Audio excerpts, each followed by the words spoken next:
में कटा, सात समंदर सही करूं, सतघर गुण लिख्या निजा। नमो नमो सुख राम जी, राम संत घरु दे। जन रागो वंदन करे, चरण कमल की से। नमो राम केवल ब्रह्म, सतगुरु सत भगवन। जन सुख सारण वंदन करे, आदि अंत के सन। कृपा राखो राम जी, बरसो दीन दया। गुण अवगुण सब बगस जो, आई जो पूरब प्रीत पिचान। सद्गुरु सुखराम जी महाराज ने धिन हो धिन, सदा स्वरूपी संताने दंडोत प्रणाम। सभी राम सुन राम।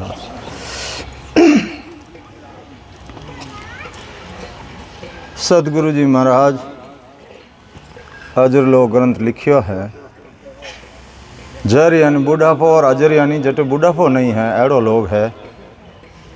और महाराज फरमावे कि अजर लोग सू में चल आया रे, भी पर के घर जामा पाया।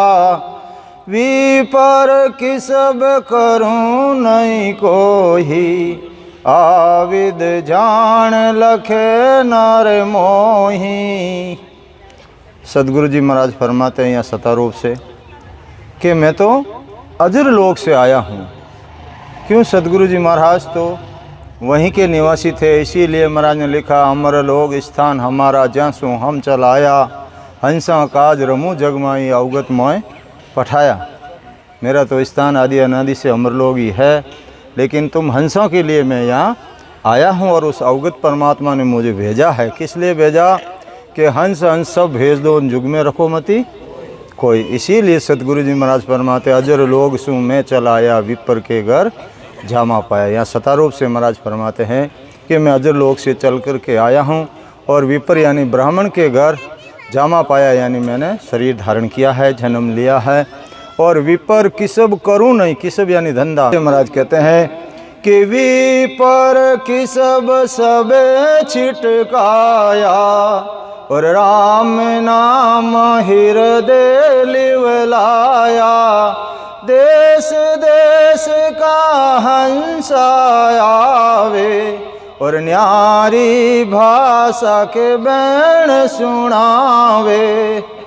सतगुरु जी महाराज फरमाते हैं कि मैंने ब्राह्मणों के व्यवसाय को छोड़ दिया है, विपर किसब सब छिटकाया, और राम नाम हृदय ले लाया। मैंने राम नाम की भक्ति हृदय में धारण कर रखी है। देश देश का हंसा आवे। महाराज फरमाते हैं अलग अलग साधन करने वाले, भक्ति करने वाले जीव मेरे पास आते हैं और अपनी अपनी बात, अपनी अपनी साधना की अलग अलग बातें सुनाते हैं। तो सदगुरु जी महाराज कहते हैं कि विपर किसब वेद ये चारी, और तीन मेरे बंदिया जुग संसारी। पंडित भोला और भुलाया, दिशा भोल के बालक आया। सदगुरु जी महाराज फरमाते हैं विपर किसब वेद चारी, चारों वेदों का ज्ञान करना ब्राह्मणों का कार्य है, और वेदों के ज्ञान में सारे जगत को ब्राह्मणों ने लगा दिया है। तीन में बंदिया जुग संसारी, पूरा संसार वेदों के ज्ञान में बंधा हुआ है। पंडित भूला, पंडित वाणी के आधार से भक्ति करते हैं, उन्हें पता ही नहीं है कि राम नाम का सिमरण कैसे करना। इसीलिए महाराज ने लिखा पंडित भूला और भुलाया। खुद तो वेद भूल ही गए, लेकिन सारी दुनिया को भुला दिया। पंडित भूला और भुलाया, दिशा भूल के बालक आया। जैसे बालक कभी दिशा भूल हो जाता है तो वो घर का रास्ता भूल जाता है, ऐसे ही महाराज कहते हैं उस परमात्मा के घर का रास्ता ये पंडित लोग भूल गए, ये दिशा भूल हो गए और पूरी दुनिया को दिशा भूल कर दिया है। इसलिए महाराज कहते हैं चार वेद त्रिगुणी रे माया, तीन में सबले जगत बंधाया। उपजे रे खपे पार नहीं पावे, संकट झूण जन्मे जन्मावे। ये चारों वेदों का कोई ज्ञान 3 लोक तक की पद की प्राप्ति करा सकता है। ये त्रिगुणी माया है, सतोगुण, रजोगुण और तमोगुण, उसमें पूरा संसार बंधा हुआ है। 3 में सबले जगत बंधाया। और इस ज्ञान को धारण करने से जीव उपजता है, वापस खपता है, यहीं जन्म लेता है और कहीं नहीं जाता है। तब महाराज कहते हैं और क्या करता है, संकट जूण जन्मे जन्मा। और जैसे जैसे कर्म करता है उसके अनुसार संकट योनियों में दुख पाता है, तकलीफ पाता है। और महाराज कहते हैं यहीं घूमता है। तब महाराज ने लिखा कैसे घूमता है, संसार का दृष्टांत देते हैं कि 3 लोग का फेरा हो ही, और गाणी रे बैल फिरे ज्यों सोही। 4 वेद ये त्रिगुणी रे माया, लख 84 जीव बंधाया। चारों वेदों में करनियों का ज्ञान बताया हुआ है, और जिससे 3 लोगों के अंदर सुख या दुख की प्राप्ति होती है। जैसा जैसा आप भक्ति करोगे उसके अनुसार फल पावे, पदवी मिले, गर्बन छूटे, उसका फल आपको मिल जाएगा। कोई पदवी आपको मिल जाएगी, लेकिन जन्म मरण मिटने वाला नहीं है। और 3 लोग का फेरा होई। इन करनियों के ज्ञान से ज़्यादा आप 3 लोग यानी उस होनकाल पार ब्रह्म तक जा सकते हो, और उससे वापस यह आना पड़ेगा। पार ब्रह्म से आने की रीति है, उससे आगे आप नहीं जा सकते। तो संसार का दृष्टांत दिया, गाणी बैल फिरे ज्यों सोई। जैसे गाणी के अंदर बैल को जोता जाता है, उसकी आंखें बंद कर दी जाती है और वो दिन भर घूमता है कि आज तो मैंने 20 कोस का पेंडा किया है। लेकिन उस धनी को मालूम है, वो कहता है तू एक पेंड भी दूर नहीं गया। ऐसे ही जीव भक्ति करता है, मैं मोक्ष में जाऊंगा। लेकिन ये ब्रह्मा विष्णु महादेव ये कहते हैं तुम कहीं नहीं गए, तुम इधर ही आने वाले हो। इसीलिए महाराज कहते हैं कि गाणी बैल फिरे ज्यों सोई, 4 वेद त्रिगुणी माया, लख 84 जीव बंधाया। पूरा 84 लाख जाति जून इसके अंदर बंधा हुआ है, उपजता है, खपता है और पार नहीं पाता है। और दिन भर बैल घूमते घूमते जब शाम को छोड़ता है और जब आंखें खोलती है तो देखता मैं तो यहीं खड़ा हूँ, और बाकी जब तक घूमता देखे मैंने बहुत पेंडा किया है। तो वही बात अपनी है, अपन शुभ कर्म करते हैं उसका फल मिल जाएगा, लेकिन जाने वाले कहीं नहीं हो, इधर ही आने वाले हो। फल पावे, पदवी मिले, गर्बन छूटे को। इसीलिए महाराज कहते हैं 3 लोग गाणी ज्यों पेरो, उदर अस्त ज्यों होय निवेरो। सब दिन छोड़ पहंड नहीं जावे, ज्यां झूते ज्यां ही छिटकावे। ऐसे ही ये 3 लोग के अंदर गाने की तरह ये जीव घूमता रहता है। लेकिन जैसे ही उदय अस्त ज्यों होय निवेरो, सुबह उस बैल को जोता जाता है, आंखें बंद कर दी जाती है, शाम को जब खोलते हैं तब उसे मालूम पड़ता है, निवेड़ा हो जाता है कि मैं तो यहीं खड़ा था, सुबह भी यहीं मेरे को जोता और यहीं छोड़ा है, मैं कहीं नहीं गया, खूब मैंने पेंडा किया। ऐसे ही जीव भक्ति करके सब मोक्ष में जाना चाहते हैं, पेंडा करते हैं, लेकिन जब अंत समय आता है बाढ़ तो विमान की जोते और जम आ जाते हैं। तो इसीलिए महाराज ने लिखा बांधांत काल पेश तासिरे बांधा अंत काल पेश तासे भजन बिना तेरी चुप चतुराई भजन बिना तेरी चुप चतुराई। सब है धोड़ में जासी रे बांधा अंत काल बेसतासी झमरो झोर जोरा वर सिर पे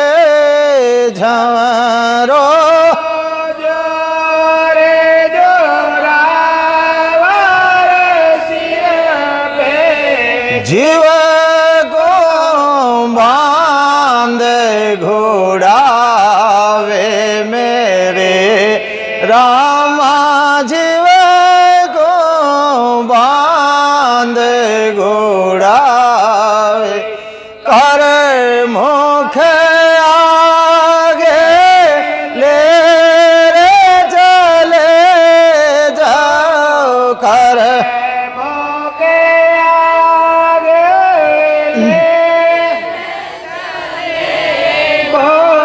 तब आडो कौन आसे रे बांधा, अंधकार बेसतासी। तो अभी तो आपको मालूम नहीं पड़ेगा, अभी कुछ भी करो आप स्वतंत्र हो, लेकिन अंत समय में कहाँ जाओगे? जब निवेड़ा होगा तो उस समय मालूम पड़ेगा, अरे मुझे तो केवल की भक्ति करनी थी और अब ये जम आएंगे, अभी ये मुझे छोड़ने वाले नहीं हैं। बांधा अंत काल पिस्ता सी, अभी नहीं अंत काल में पिस्ता होगे। जौरो जोर जोरा और सिर पे जीव को बांध गुड़ावे, वो जम आएगा और इस जीव को बांध के गुड़ा देगा। फिर ये कुटुंब परिवार सब देखते रह जाएंगे और उसके सामने किसी की चलने वाली नहीं है। वो बांध के गुड़ा, कर्म का आगे लेर चले जो, फिर वो अपने सामने रखेगा और पीछे से सेंटर लगाएगा कि चलो अब। तो वहाँ आडा कौन आएगा? अभी तो अपने ये कुटुंब है, परिवार है कि अभी मेरे इतना है, राज में कुछ भी रिश्वत दे दोगे, लेकिन वहाँ रिश्वत भी चलने वाली नहीं है, कुटुंब भी वहाँ काम आने वाला नहीं है। आगे राज कोनी पोपा भाई रो उठे सांवरियो लेखो लेवेला रही रो, कुटुंब कबीलो उठे जोर नहीं चाले सगा भाई रो, ना कुटुंब कबीला या सगे भाई का भी वहाँ जोर चलने वाला नहीं है। वो जमराज किसी की सुनने वाला नहीं है, वो तो सिर्फ यही जानता है कि भजन कितना किया है, इसके अलावा उसे कुछ भी मालूम नहीं है। जैसा करोगे वैसा वो आपको भुगताएगा। इसीलिए अभी से होशियार हो जाओ, अभी आपके पास निर्दय है, आप जो चाहो सो कर सकते हो। इसलिए सदगुरु जी महाराज कहते हैं ये करने का ज्ञान, जप तप सेवा पूजा जो भी अपन बाहर क्रिया करते हैं, शरीर के बाहर जितनी भी क्रिया करते हैं, तो उससे जन्म मरण मिटने वाला नहीं है। इसीलिए सदगुरु जी महाराज फरमाते हैं बायर क्रिया बोविद कर है, जहाँ उपजे त्याही फिर खप है। तीन लोग में त्रिगुण माया, और ब्रह्म धाम चौथे पद भाया। सदगुरु जी महाराज फरमाते हैं बाहर की क्रिया बहुत विधि से करते हो, लेकिन इनसे तीन लोगों में जन्मना और मरना पड़ेगा। इन त्रिगुणी, ये त्रिगुणी माया का पद है जो आप भक्ति कर रहे हो माया की, और इससे ब्रह्म की प्राप्ति होने वाली नहीं है। ब्रह्म धाम चौथे पद भाया, वो ब्रह्म की भक्ति चौथे पद में ले जाने वाली है। उसको आप पकड़ोगे तो आपका जन्म मरण मिटेगा। राम राम। इसीलिए सदगुरु जी महाराज फरमाते हैं कि त्रिगुण माय लेस नहीं आवे, रे ब्रह्म धाम कैसी विद जावे। पूरब जाए पश्चिम कुर जोवे, और दो ये गेल बेड़ा क्यों होवे। अब सदगुरु जी महाराज फरमाते त्रिगुण माय लेस नहीं आवे। ये त्रिगुण माया के ज्ञान से ब्रह्म प्राप्ति का ज्ञान लेस मात्र भी नहीं मिलता है, उसकी लेस मात्र भी प्राप्ति नहीं होती है। तो त्रिगुण माय लेस नहीं आवे, ब्रह्म धाम कैसी विद्या। भक्ति तो किसकी करते हैं? त्रिगुणी माया की भक्ति करते हैं, और जाना कहाँ चाहते हैं? मोक्ष में, ब्रह्म पद की प्राप्ति करना चाहते। महाराज के कैसे जाओगे? पूर्व जाए पश्चिम क्यों जोगे। सदगुरु जी महाराज ने दृष्टांत दिया कि रास्ता तो पूर्व का पकड़ा है और क्या पश्चिम आ जाएगा? कैसे आ जाएगा? आप हमेशा चलते रहो पूर्व की तरफ, कभी पश्चिम आने वाला नहीं है। पूर्व जाए पश्चिम क्यों जोवे, दो ही घेल भेड़ा क्यों होवे। दो रास्ते हैं, शंखनाल और बंखनाल, पूर्व और पश्चिम का। इसीलिए आपने जैसा रास्ता पकड़ा है उन्हीं लोगों की प्राप्ति होगी। अगर आपने शंखनाल का रास्ता पकड़ा है तो तीन लोगों की प्राप्ति होगी, और अगर बंखनाल का रास्ता पकड़ा है पश्चिम का, तो धर्मराज जी को जीत करके फिर आप उस ब्रह्म धाम में चले जाओगे। इसलिए महाराज संसार का दृष्टांत देते हैं। संसारी लोग क्या करते हैं कि धर्म पुण्य झिग कर है रे भारी, और जन्म धारे भुगते संसारी, लो कंचन की बेड़ी रे कुआवे, दोनों रे माय संकट वो पावे। मनुष्य क्या करता है, कोई धर्म करता है, कोई पुण्य करता है, कोई यज्ञ करता है, और महाराज कहते हैं कोई झिक करता है भारी से भारी, लेकिन महाराज कहते हैं इनसे होने वाला क्या है, फल पावे पदवी मिले घर बन छूटे कोई, तो इनसे जन्म धरे भुगते संसारी, वापस यहाँ यहीं संसार में जन्म धरना पड़ेगा। धर्म करोगे तो भी आपको गर्भवास में आना पड़ेगा, पाप करोगे तो भी आपको गर्भवास में आना पड़ेगा। इसलिए सदगुरु जी महाराज लिखते हैं, लो कंचन की बेड़ी कहावे, एक तो सोने की बेड़ी है और एक लोहे की बेड़ी है। तो शुभ कर्म करो, धर्म करो, ये सोने की बेड़ी है, तो भी गर्भवास में तो आना ही पड़ेगा। और पाप करोगे, अशुभ कर्म करोगे तो लोहे की बेड़ी है, हथकड़ी तो वो की वो, फर्क इतना ही है, एक लोहे की है और एक सोने की है, गर्भवास छूटने वाला नहीं है। इसलिए सदगुरु जी महाराज कहते हैं, लो कंचन की बेड़ी कहावे, दोनों माए संकट वो पावे, दोनों में संकट, गर्भवास तो मिटने वाला नहीं है, शरीर तो धारण करना ही पड़ेगा। इसलिए सदगुरु जी महाराज फरमाते हैं, शुभ ही कर्म अशुभ ही कहावे, इणे दोना बीच जगत बंधावे, दे तारे दुख लेव तारे सोई, भोग त्यारे बिना है न छूटे कोई। अब सदगुरु जी महाराज फरमाते हैं कि शुभ कर्म करो तो भी जन्म मरण मिटने वाला नहीं है, इसलिए शुभ ही अशुभ कहावे, ये शुभ कर्म भी कोई काम के नहीं है, क्यों, इनसे जन्म मरण मिटने वाला नहीं है। शुभ ही कर्म अशुभ ही कहावे, इन दोनों बीच जगत बंधावे। लेकिन क्या करे, इन दोनों के बीच में जगत तो बंध गया कि नहीं भाई, अच्छा अच्छे काम करो अपने अच्छा होगा, अपन को मोक्ष की प्राप्ति हो जाएगी, बुरे करेंगे तो नरक में जाओगे। लेकिन महाराज क्या ऐसा नहीं है, इन दोनों बीच जगत बंधा है, इसमें जगत पूरा बंध गया है। महाराज संसार का दृष्टांत देके अपन को समझाते हैं कि देता दुख लेवता सोई, दान पुण्य करते हो इसका मतलब किसी को देते हो तो वापस लोगे, तो जन्म गर्भवास में तो आना ही पड़ेगा। और ऐसे ही लेवता सोई, भुगतियाँ बिना है न छूटे कोई। तो महाराज कहते हैं चाहे लेवो चाहे देवो, वापस तो लेना ही पड़ेगा आपको। और जब लेने में भी दुख है और देने में भी दुख है, यानी जन्म मरण मिटने वाला नहीं है, उसके लिए आपको गर्भवास में आना पड़ेगा, वो जून भोगनी पड़ेगी। चाहे आप कुत्ते की जून में जाओ, अगर आपकी पुनवानी तेज है तो आपको खाने के लिए बिस्कुट दूध मिल जाएगा, घूमने के लिए कार मिल जाएगी, लेकिन वो जून छूटने वाली नहीं, वो जून तो कुत्ते की रहेगी। और दूसरा कुत्ता जो उसको कभी एक टुकड़ा मिला या नहीं मिला है वही कुत्ता, लेकिन उसके लोहे की बेड़ी है और उसके सोने की बेड़ी, फर्क इतना ही, लेकिन जून तो छूटने वाली नहीं है। इसीलिए महाराज कहते हैं भुगतियाँ बिना न छूटे कोई। अब महाराज कहते हैं, और जब तक अपने ये करते हैं शुभ कर्म, इसमें भी फर्क हो गया। अब तीनों युगों के नियम अलग थे, कलयुग का नियम अलग है। कलयुग कहता है आज काल या छठे मास भुगता हूँ, आप धर्म पुण्य जी कुछ भी करोगे, ये कलयुग कहता मैं आज काल में आपकी पूर्ति कर दूंगा, वापस आपको दे दूंगा, 4 गुना देना, जो भी देना है मैं आपको दे देकर हिसाब नक्की कर दूंगा। और ज़्यादा से ज़्यादा 6 महीने के आगे मेरे पास हिसाब नहीं रहता, तो फिर आप धर्म पुण्य क्या करोगे, साथ क्या ले जाओगे भाई। नियम है कलयुग का, ये तो कहता मैं यहीं पे दे दूंगा, फिर साथ क्या ले जाओगे। इसीलिए महाराज कहते हैं युग भी साथ दे रहा है। सतयुग द्वापर त्रेता के नियम अलग थे, कलयुग के नियम अलग है। और अगर आप भक्ति करते हो तो ये कलयुग कहता है आज काल या छठे मास भुगता हूँ, आज जाना है तो आज जाओ, कल जाना है तो कल जाओ, 6 महीने में तो जाना ही जाना। लेकिन आप ही नहीं जाना चाहते हो तो उसका तो युग क्या करे, संत क्या करे। सदगुरु जी महाराज की सता चल रही है, सताधारी संत मौजूद है। ये वारा इसीलिए महाराज ने कलयुग को वारा लिखा, कलयुग वारो मोक्ष को भरत खंड के मान। ये भरत खंड के अंदर सदगुरु जी महाराज की विषय चल रही है तो और चलेगी जब तक कलयुग है। अभी ये समय आ गया अगर आपको जाना है और अभी भी आप नहीं जाना चाहते हो तो फिर सब आपका ये कलयुग में जो जन्म मिला, आप बड़ भागी नहीं, बहुत बड़े बड़ भागी हो।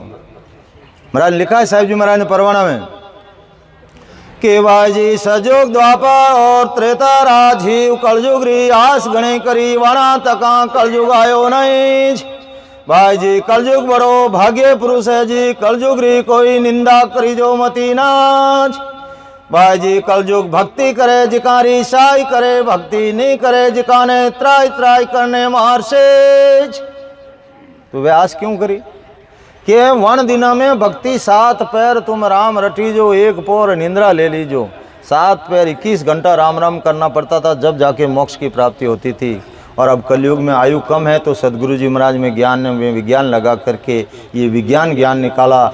और इसमें आपको कितना करना है, सिर्फ 1 पोर तुम राम रटी जो, 7 पोर सारा ही कर लीजो। 21 घंटा की आपको छूट है, सारा आप घर का काम करो, नींद लो, लेकिन 3 घंटा आपको राम राम करना है, तो आपको मोक्ष की। तो कलयुग तो पूरा साथ दे रहा है। नरदे दीनी राम जी सदगुरु दीनो, ज्ञान अबे घोड़ा हाँको भाई चौड़ा ने मैदान। फिर बड़ा पराक्रम किया है, अभी नहीं, अपनी अगली पुनवानी इतनी तेज है जिस वजह से अपन को भारत खंड के अंदर जन्म मिला है। देवता तरस रहे हैं, लेकिन उनको भारत खंड के अंदर नरदे नहीं मिल रही है, और आपको मिल गई। विचार तो करो, ये ऐसा क्या भारी गुण है इस भारत खंड के। तब महाराज ने लिखा, भरत खंड में नरदे पाही, बड़े दिशावर आयो, सतघर साय मिल्या सोदागर, और भिणज करो मन भायो। अरे भारत खंड में नरदे मिल गई, परमात्मा ने आपको बहुत बड़े दिसौर में भेज दिया। जैसे अपने बच्चे दिसौर में जाते हैं और धन कमा करके यहाँ लाते हैं, तो पूरा परिवार सुख के साथ रहता है।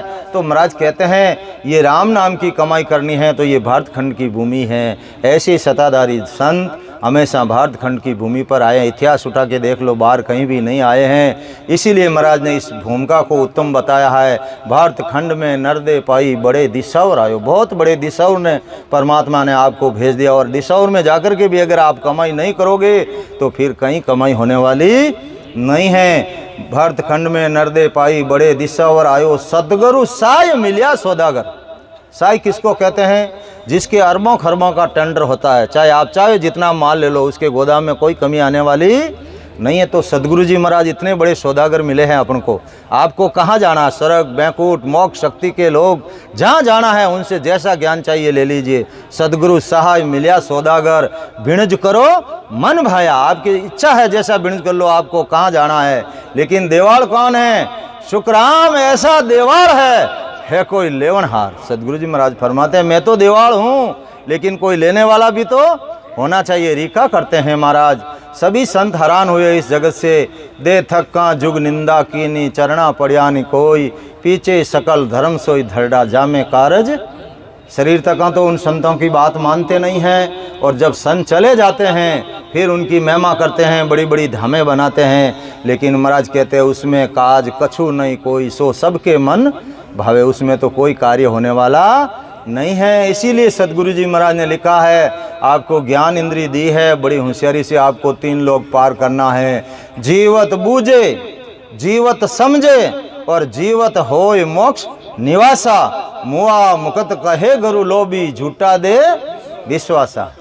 जीते जी आपको ज्ञान धारण करना है, जीते जी आपको भेद बूझ करके भजन करना है, जीते जी आपको उस देश का अनुभव करना है।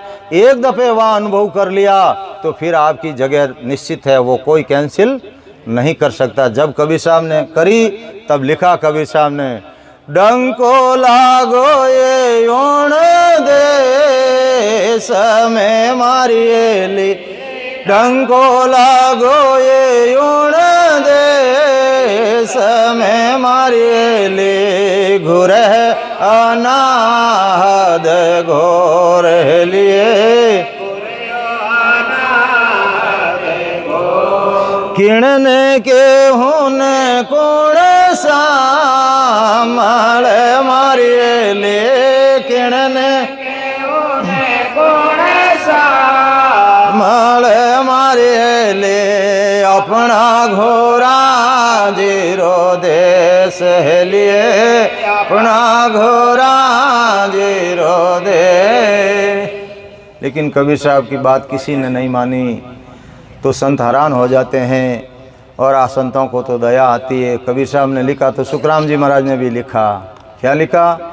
संतान धे क्या इच्छर जवारी हो, संतान धे देखा ये छरजवारे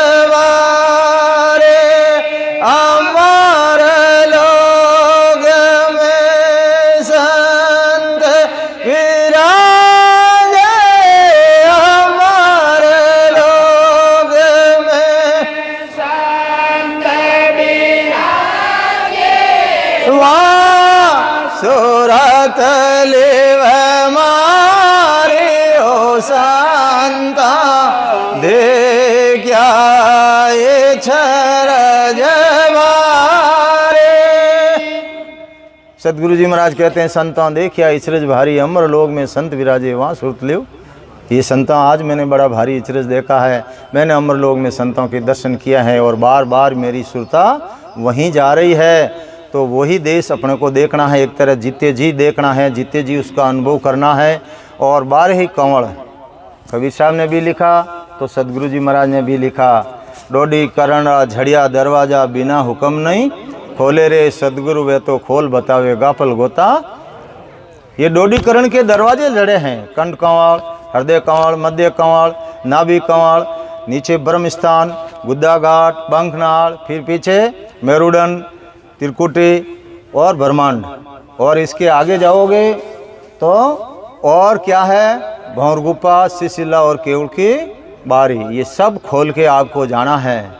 और बिना सदगुरु वे तो खोल बता, बिना हुक्म नहीं खोले रे, बिना हुक्म के ये मन से खुलने वाले नहीं हैं। और क्यों नहीं खुलने वाले, तब सदगुरु जी महाराज लिखते हैं कि सुखराम ऐसा देवल महाराज लिखा देने वाला तो नहीं हूँ, लेकिन मैंने क्या किया कि संत मोक्ष का पोड़यान चाबी उनके चाबी थी, मैंने वो संतों को दे दी। कौन सी चाबी, वो शब्द रूपी चाबी, वो नयनछर रूपी चाबी। उस चाबी से ये ताले खुलेंगे। संत मोक्षरा पोड़यान चाबी उनके, ले जाने वाला तो मैं ही हूँ मोक्ष में, लेकिन उस पोल की चाबी मेरे पास नहीं है, वो संतों के पास है। वो चाबी आपको लेनी पड़ेगी। ताला ताक शब्द ही खोले, ररंकार धुन आगू बोले।